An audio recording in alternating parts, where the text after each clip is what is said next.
All right, welcome to Hoops Tonight, presented by FanDuel here at The Volume. Happy Thursday, everybody. I hope all of you guys are having a great week.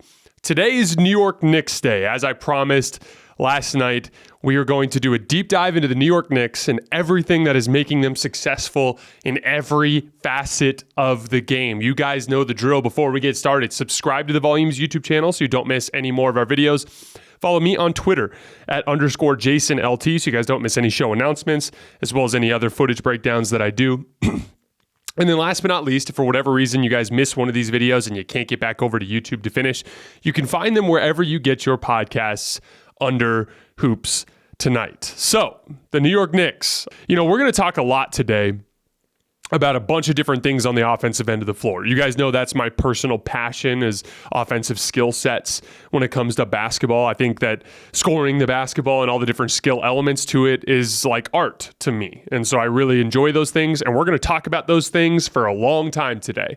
But make no mistake, this team's core identity and the reason why they beat teams is they physically bully you. They are bullies trying to snatch your heart. They are bigger than you. They are stronger than you. They are faster than you. And they are going to play harder than you and try to win basketball games by winning those areas of the game. We already mentioned they're first in defense over this span. They are also grabbing 57% of available rebounds, which is first in the league by a mile and one of the most absurd rebounding numbers I've ever seen in my time following the league.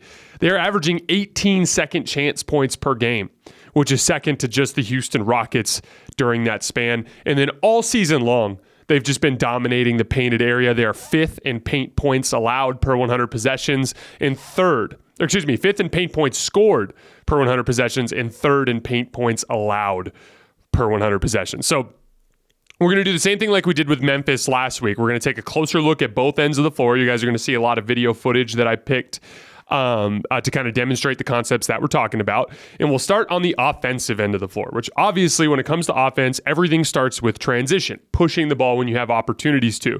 So the Knicks run on about 17% of their offensive possessions, which is right around 10th most in the league. So they're definitely in that top third. I think that most of this, when I watch the film, is triggered by Julius Randle's ability to handle the basketball. So most teams struggle to run in transition because they don't have guys that are great ball handlers. So for instance, like the Dallas Mavericks, one of the big reasons why they don't push the ball a lot in transition is a lot of their guys that are on the floor are specialists, whether it's three-point shooting specialists, defensive specialists, screen and roll guys, screen and pop guys, things along those lines. But when you look at the starting lineup for the New York Knicks, when you've got, RJ Barrett out there, when you've got, Jalen Brunson out there, Julius Randle out there, even Quentin Grimes can dribble the ball a little bit. All those guys can dribble. And so when they secure a defensive rebound, regardless of who grabs it, with exception of Mitchell Robinson, everybody can grab and go. And as a result, they're able to get a lot of opportunities just by pushing the ball off of live rebounds. They do a good job of looking for advanced passes for guys running the wings. And then RJ Barrett and Julius Randle are both big-time downhill threats. Big lefties that like to drop their head, drop their shoulder, and try to go all the way to the rim, which forces teams to build a wall. And then you've got guys like Quentin Grimes and Jalen Brunson that are great, aggressive shooters that can capitalize on the attention that those guys grab. Similar to Memphis, it's really important for the Knicks to look to run as much as possible because they're not a great half-court offense. They score just 0.95 points per half-court possession, which is 19th in the NBA. Not a big shock. For starters, nobody on their roster made my top 25 players list this summer. I don't think many Knicks fans would disagree. I know you guys are fans of Julius Randle. I know you guys are fans of Jalen Brunson. I'm sure none of you guys think that they're in the top echelon of players around the league. So between that, and then we're going to talk a lot about some of the limitations they have in spot-up situations, that just limits them a lot in the half court. So as much as they can run as possible is important for them to avoid those half-court situations whenever they can. So in the half court, like we said, 0.95 points per possession, which is 19th in the league. They don't run a lot in the way of sets. They usually will start games running some sort of set or out of timeout situations. Sometimes after free throws, you'll see them run sets. A lot of things that are in like horns types of sets where they run interchanges that lead into screen and rolls or dribble handoffs for RJ Barrett, things along those lines. But the vast majority of their half-court possessions start pretty simply. Either a ball screen for Jalen Brunson, RJ Barrett, or Emmanuel Quickley, or they clear the side and throw the ball to Julius Randle and let him start with ISO, usually on the right side of the floor. So I wanted to look at each guy individually and just talk about their production in those specific types of environments. So Jalen Brunson has already run 498 pick and rolls this year, resulting in 493 points. So that's 0.99 points per possession, which is in the 58th percentile, so slightly above average. Most of his pick and rolls are about out of the middle of the floor, about 2/3 of them. And he has really good balance. About half the time he takes a pull-up jump shot, and about half the time he goes all the way to the rim. He's shooting 44% on pull-up jumpers this year and 37% from three. Most of his pull-ups are shorter twos. It kind of reminds me of Allen Iverson in the sense that no two shots really look alike, and there's a lot of like drifting, leaning, fading. Sometimes it's 1 foot, sometimes it's 2 feet. A lot of really crafty improvisational shot making in the short to mid range. So we're talking inside of 15 feet. And it reminds me of Allen Iverson because Jalen Brunson and Allen are both not overly tall players, but you see them score close to the rim a lot because they're really good at getting into someone's chest and then pulling back with really strong base to get good lift on a fadeaway jump shot or a leaning jump shot in the short range. The things that are holding him back right now in pick and roll are really just that he's not finishing super well in the paint. He's only shooting about 56.5%, which is not terrible. Like, it's not like Russell Westbrook in the low 50s, but it's not good. For guards, I'd like to see you around 60% when you're getting to the basket. And by the way, that 56.5% is at the rim, not in the paint. He's actually very good in the paint because of his short range jump shooting. But getting that up to 60% would go a long way towards improving his pick and roll numbers because he is getting to the rim a lot in ball screens. When we're looking at RJ Barrett, he's actually having a really nice pick and roll season. The Knicks have scored 204 points on 200 RJ Barrett pick and rolls. This is all including passes, by the way. That's 1.02 points per possession, which is in the 70th percentile, which is actually very good. And, you know, it's funny. It's driven by his passing. And if you look at RJ Barrett's numbers, he averages less than 3 assists per game. So it's really easy to sit there and be like, he's not a good passer. But I've been really impressed by RJ Barrett all season long with his passing out of pick and roll. He's very patient. He always engages the screen defender, which is a key part of pick and roll passing. If you don't engage the screen defender, then they don't have to send help to deal with the roll man. And if they don't have to send help to deal with the roll man, then you don't have passing opportunities, right? Because if that helper then gives you a decision to make, a read to make. Because if that helper takes away the roll man, then you have the skip pass. If he doesn't take away the roll man, that's where the lob pass is there. And all season long, RJ Barrett's done a good job of setting up his man, getting him on his backside so he can get downhill. When he gets downhill, he patiently works till he can engage the screen defender. Then he starts making reads. And then he's just smart in the sense that if there's nothing there, so for instance, if the screen defender is able to recover in time because the guard gets back in front of him, he'll just pick up his dribble, hard reverse pivot, and throw a bullet pass to the kick out guy on his side of the floor in the shooting pocket, so at least he has a chance to attack a closeout. And there are a lot of possessions for the Knicks that don't really amount to easy, wide open shots in pick and roll for RJ Barrett, but they're kickouts to someone like Julius Randle with the defender closing out at him, which just lets them start the drive and kick from there, and they can get good stuff out of it. So when RJ Barrett passes out of pick and roll, the Knicks score 1.07 points per possession on good volume too. And it's all high-level stuff. He's good with the lob pass. He's good with the skip pass. There was a play against the Kings in particular. He's on the right side of the floor running a pick and roll with Jericho Sims, and they do a good job of funneling him towards the baseline and kind of bracketing him in along the baseline. But they have two defenders on him. The screen defender is up, and the guard defender is bracketing him on the backside. Jericho rolls to the basket. There's a helper. He makes a right-handed, so offhanded skip pass on a dart to Miles McBride in the opposite corner, who knocks down a three. So, you know, we're seeing high-level stuff from him there. Don't pay attention to the assist numbers per se. A lot of that has to do with usage. He's the third most used guy in the lineup. I've been really impressed with his passing, especially out of pick and roll this season. Emmanuel Quickley, just 208 points on 222 pick and rolls. That's 41st percentile, so that's obviously below average. Big thing here is he's just not shooting well on pull-up jump shots. He's only 31% on pull-up jumpers this year. He does have a really nice floater, though, that he's making about half the time, and he's having some good success there.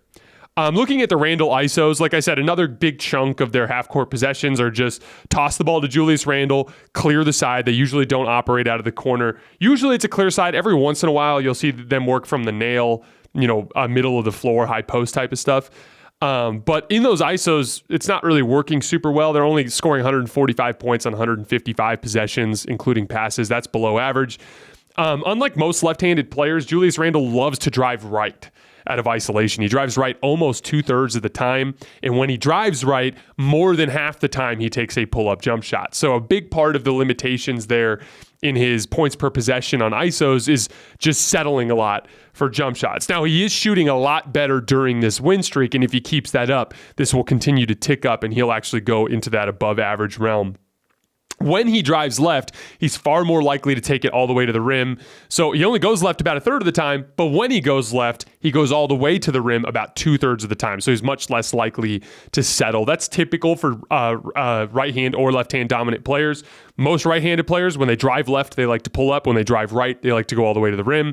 When they drive left-handed players, when they drive left, they go all the way to the rim. When they drive right, they like to pull up. And a big part of that is just feet being squared up. So most shooters have their body turned slightly because of their shoulder that they like to shoot with. So if you're a right-handed player, usually your right foot is a little bit further in front. If you're a left-handed player, usually your left foot is a little further in front.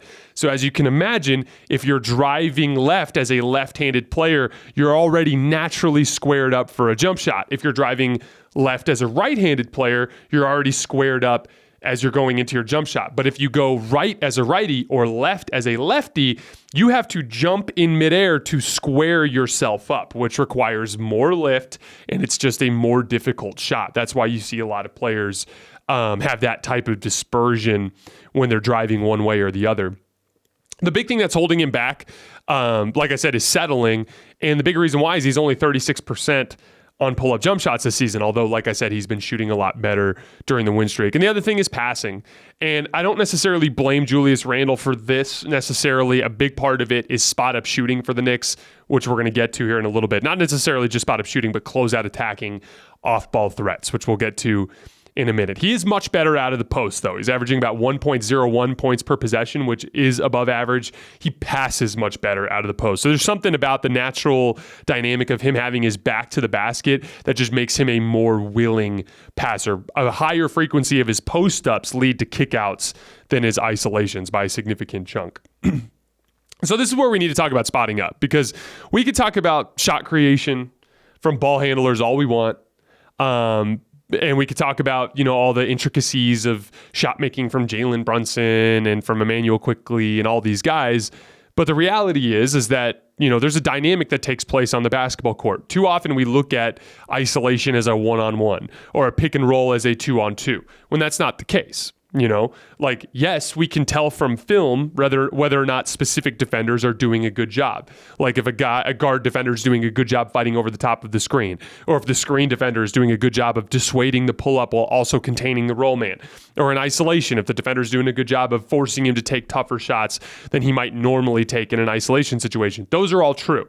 But help defense directly affects those sorts of things. For instance, if I'm allowed to send a second defender to every ISO or a third defender to every pick and roll without consistently getting made to pay on the back end, then that's going to directly limit all of those shot creators. If I have back end guys that are consistently making teams pay, then it's going to be more one-on-ones and it's going to be more 2-on-2s in your pick and rolls and ISOs, which is going to make the job easier for those creators. So all of those numbers that I gave you guys earlier for Emmanuel Quickley and Jalen Brunson and RJ Barrett and Julius Randle, the 4 primary creators in half-court sets, those should all be taken in context of just how bad the Knicks are in spot-up situations.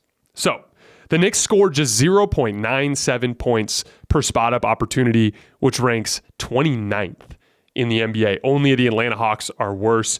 And it's mainly driven by closeout attacking. Their shooting is actually okay. They're middle of the pack, 3-point shooting team, both in volume and efficiency. Even during this win streak, they're not exactly shooting the lights out. Quentin Grimes is really the only guy who's shooting well from 3 during the win streak. So it's not about shooting in a nutshell or in a vacuum. We need to expand that out to the entire concept of what spot-up shooting is. A spot-up opportunity, you don't have to just take a 3. We talk a lot about drive and kick on this show. When you attack a closeout, you can extend an advantage. And when you attack closeouts, it requires a good handle, enough of a shooting threat to force guys to close out on you hard, the handle to get past them, and then the basketball IQ to make reads out of that. When you attack closeouts really well, you generate higher quality three-point looks on the back end and potentially rim opportunities. So I wanted to give you an example of what I'm talking about, because this team is not very good in totality at extending advantages to create those higher quality threes in those rim looks. So for example, Cam Reddish, who's been out of the rotation, actually has been one of their best spot up players this year. He's scoring 1.12 points per spot up possession, despite barely shooting over 30% from three this year. And a big part of that is his rip throughs when he goes to the rim attacking closeouts. He's getting to the rim and finishing a lot at the rim in spot up situations. So that's where, paying attention to our spacing is bad. Cam Reddish is only shooting 30% from three. Actually, all those kickouts to Cam Reddish are leading to points at a higher rate than the kickouts to some of the other players on the roster. So it might be worth considering putting him back in the rotation, specifically because of the need the Knicks have for spot-up shooting to help make teams pay for sending help towards their stars. And then, the bright spot, the big bright spot in the shooting front is Quentin Grimes. He's been shooting incredibly well during the win streak, 46% from three on 8 attempts over this 8-game stretch. We talked a little bit about this last night. The way he's elevating so high on his 3-point shot, it makes it so that the top of the shot, the elbow, forearm, wrist stuff, is a lot less labor intense. So for instance, if you shoot a set shot and you're low to the ground, you're not getting great lift, there's a lot of work being done by your arms on the shot, which means when fatigue happens, those sorts of things, that can cause some problems. When you get really good elevation on your jump shot, it's a much simpler muscle memory for you to replicate with that jump shot. And so it helps in a couple of different ways. One, getting the shot off, that quick high release with lots of elevation makes it so that he doesn't need as much space. He's super aggressive, which means that he can rescue possessions when there's not actually that much separation, because he's super aggressive even when he's not super open. And then he's more consistent because he gets such good lift that it's easier for him to replicate the top part of the shot. All right, looking at the defensive end of the floor. So they have a pretty traditional setup. They run drop coverage. They chase guards over the top of the screen, apply back pressure, a lot of the stuff that you see around the league, especially during the regular season. Jalen Brunson and RJ Barrett in particular are doing a really good job containing ball handlers. Jalen Brunson did a really good job in Dallas last year, so I'm not surprised Tom Thibodeau holds guys accountable on the defensive end of the floor. And then RJ Barrett, for all of the things that we can be, critical of during his young NBA career, he is a very capable defensive player when he's locked in. And those two guys have done a really nice job in pick and roll, chasing guys over the top and containing ball handlers. And then Mitchell Robinson is a very active drop defender. He doesn't sit super far back like a Jonas Valanciunas or a Brook Lopez. He's up at the level of the screen. He did a really nice job against Golden State at being at the level of the screen to take away those pull-up jump shots coming over the top from guys like Klay Thompson and Jordan Poole. The Knicks are 6th in half-court defense this season. They have the 3rd best paint defense in the NBA. And during the win streak, they are the best defensive rebounding team in the NBA. We talked a lot about rebounding earlier in the show. This was a big problem for the Knicks earlier in the year. So before this win streak, the Knicks were 27th in defensive rebounding percentage.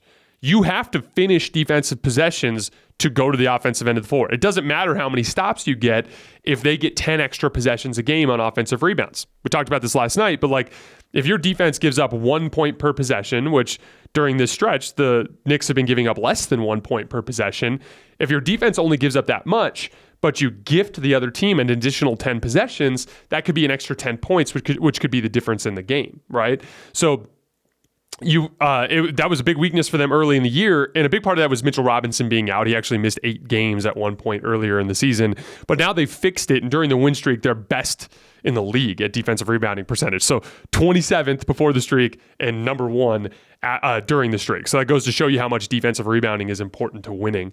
A couple of specific caveats. They're really experiencing some shooting luck, and I want to emphasize some. Because I do think that they deserve some credit for the way their opponents have been shooting. Looking at the numbers really quick, they give up the 2nd most 3-point attempts in the league per 100 possessions. So they give up a ton of threes, but teams are shooting just 34% on them, which is top 5 in the league by opponents' three-point percentage. So they're giving up a ton of threes, and very few of them are going in relative to the rest of the league. So why do I say some? I tend to think that everything in basketball is interconnected. I think one of the big problems with getting numbers guys involved with the game of basketball that haven't actually played the game at a high level. And I think those guys have a very important place in the game. You guys know how I feel about analytics. Like, I played the game in college. I did not play in the NBA. I played the game in college, and I have a ton of respect for guys who have not played in college because of the effort they've put in to learn about the game or what they bring maybe on the analytical side of things. I do think there's a place there. But as is the case with everything, you need diversity of opinion. You need lots of people from different perspectives. And one of the ways that players can help analytics professionals understand the game is to understand that these things are interconnected. It's too easy to just say, 34% from three. That means that you're experiencing luck. Teams are going to shoot better. Yeah, maybe a little bit. But this is the thing. What did we say is the identity of the New York Knicks? They are bullies. They are bumping you all over the floor. They are locking in on the defensive end, playing physical, and they are killing you on the glass. That takes a toll on your legs. When you are getting bullied on the glass and losing all these physical confrontations, your legs suffer in the long run. When you're not getting as much lift on your jump shot because your legs are beat, shots are less likely to go in. I tend to think that everything is connected, especially in a pretty significant sample size like this. We're through almost a third of the season, I think, at this point. So, yes, the New York Knicks have been experiencing some shooting luck, but I think the majority of that is associated with their physicality and the way it wears out teams. And I wish in general that analytics professionals would do a better job of understanding that these things are connected and not everything can just be simpled down to a number. The game of basketball is a very complicated organism with hundreds of moving parts, and it's just not as simple as, 34%, that'll go up. So, kind of in summation, putting a bow on all of this, the Knicks are good. They have a clear identity, which is their physicality. They're bullies. They defend their ass off, and they beat you up on the glass. But they do have certain limitations. Half-court offense. We've seen how that works in the playoffs. Look, obviously they're better with Jalen Brunson, but look, a couple years ago, the Knicks were a team that you would expect to hang with the Atlanta Hawks, but the Atlanta Hawks trapped them in the half court, and they weren't able to score, and that was what ended up getting them beat. I think it's a combination of lower-level stars, like Jalen Brunson and Julius Randle are very good players, but in any playoff series, they're probably going to be the third or fourth best players on the floor. And then also that spot-up shooting situation that we talked about earlier, the inability to make teams pay for sending extra attention towards the stars. But that's what's to be expected given the roster, and I think most Knicks fans would agree that this team isn't necessarily competing for a championship. But what they are doing is they're establishing themselves as a competent organization that plays a likable brand of basketball, which is the very first step in persuading stars to eventually be willing to play for the New York Knicks, which, the reality is, as we look at this, is they are one star away from being a really serious basketball team on a championship level, which is why it was so unfortunate that they botched the Donovan Mitchell trade this summer. Anyway, the Knicks being good is great for the game of basketball, so I'm not complaining. And I'm excited to talk about them a lot over the course of the rest of the season. All right, guys, that is all I have for today. We're going to be taking the next 3 days off for the holiday, but we will be back on Christmas Day doing 3 instant reaction videos that day. As always, I sincerely appreciate your support, and I will see you on Christmas Day.